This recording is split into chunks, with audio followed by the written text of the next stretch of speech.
Welcome to another video guys. आज मैं एक और स्टोरी को ट्रांसलेट करने जा रहा हूँ और हमेशा की तरह मैं इसे हिंदी में ट्रांसलेट करूँगा। इस वीडियो में मैं आपको वर्ड बाय वर्ड मीनिंग के बारे में बताऊँगा और साथ में ग्रामर के पार्ट को भी कवर करूँगा।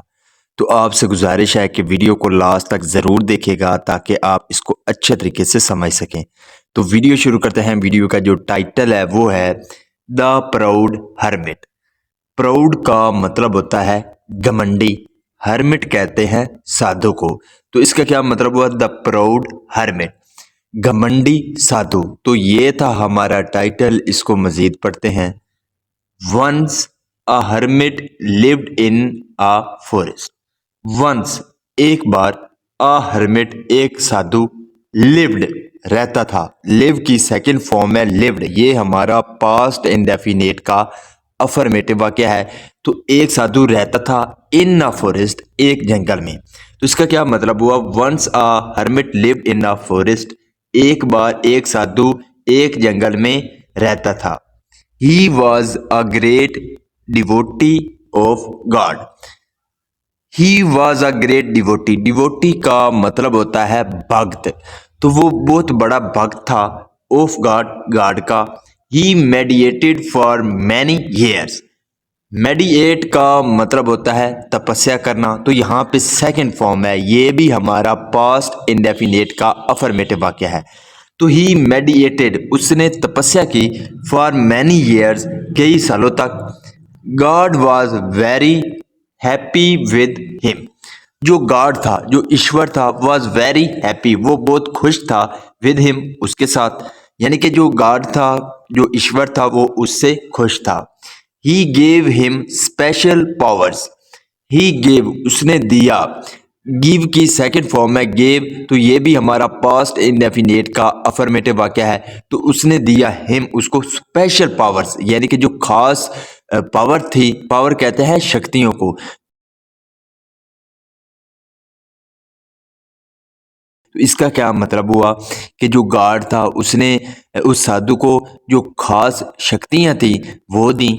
After gaining the powers. After का मतलब होता है के बाद और गेनिंग का मतलब होता है प्राप्त करना। तो प्राप्त करने के बाद, द पावर शक्तियों को, तो शक्तियां प्राप्त करने के बाद the hermit became very proud of himself. The hermit, जो वो साधु था, बिकेम, वो हो गया। बिकम का मतलब होता है हो जाना। तो यहाँ पे सेकंड फॉर्म है बिकेम, तो वो हो गया। वेरी प्राउड, यानी कि उसे बहुत घमंड हो गया, ऑफ हिमसेल्फ, खुद पर।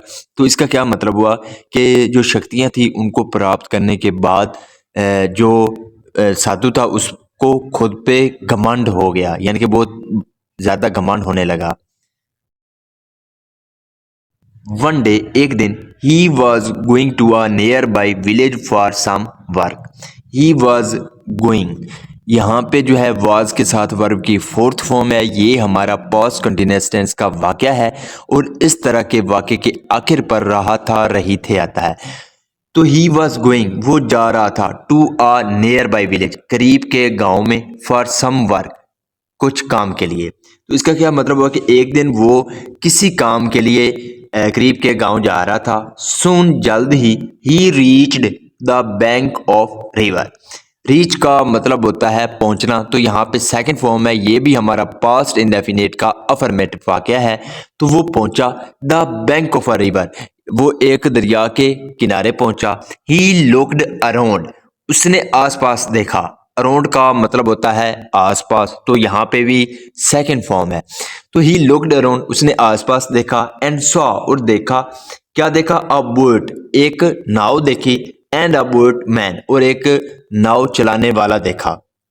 ही was about to hire the boat to cross the river when he saw a sage meditating on the other bank. He was about to hire. Hire का मतलब होता है किसी को लेना, यानी कि किसी को हायर करना। तो he was about to hire, तो वो हायर ही करने वाला था, यानी कि जो नाव थी उसको लेने वाला ही था। द बोट, उस नाव को, टू क्रॉस, पार करने के लिए, द रिवर, दरिया को।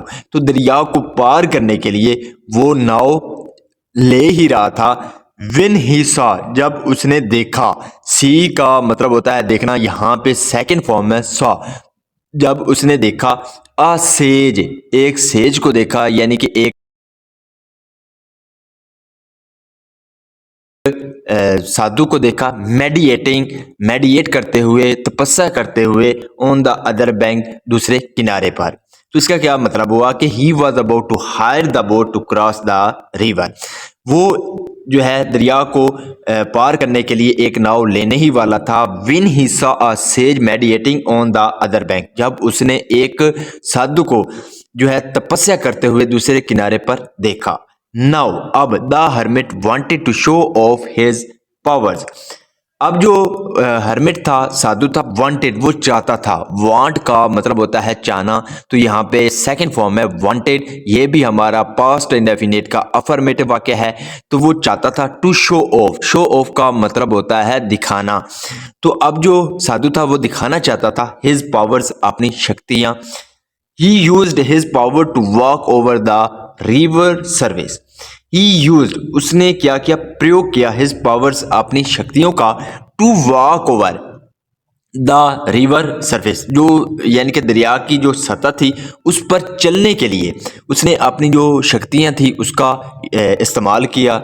देन फिर he went to the sage and said. He went, वो गया, गो की सेकंड फॉर्म में वेंट, वो गया टू द सेज, तो वो उस साधु के पास गया, एंड सेड, और कहा, लुक्ड, देखो, I am so powerful that I can walk on water.